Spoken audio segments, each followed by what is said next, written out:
আসসালামু আলাইকুম। শহীদ মিনারের সমাবেশে গণধিকার পরিষদের মুখপাত্রকে মারধরের শিকার।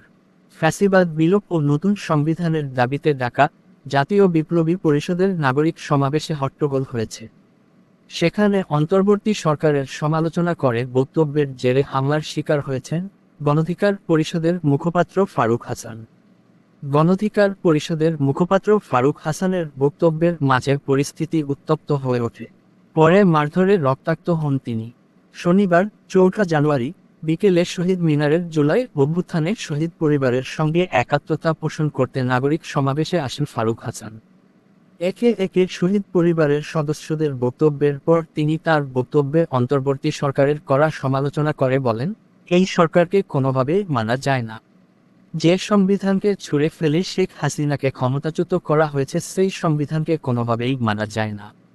তিনি আরও বলেন, অন্তর্বর্তী সরকার আমরা কখনোই চাইনি, চেয়েছি বিপ্লবী সরকার। কিন্তু ভারতীয় গোয়েন্দা সংস্থা র এর হেডকোয়ার্টার বঙ্গভবন থেকে যে অন্তর্বর্তী সরকার এসেছে তা মানেন না বলে জানান তিনি। এরপর তাকে বাধা দেন সেখানে উপস্থিত জনতা।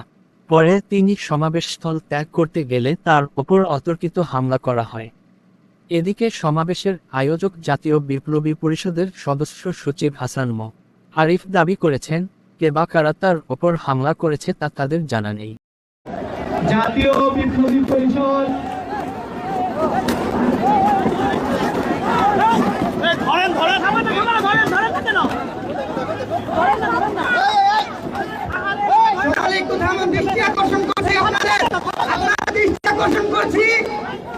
সকলকে দৃষ্টি আকর্ষণ করছি, থামুন থামুন এখানে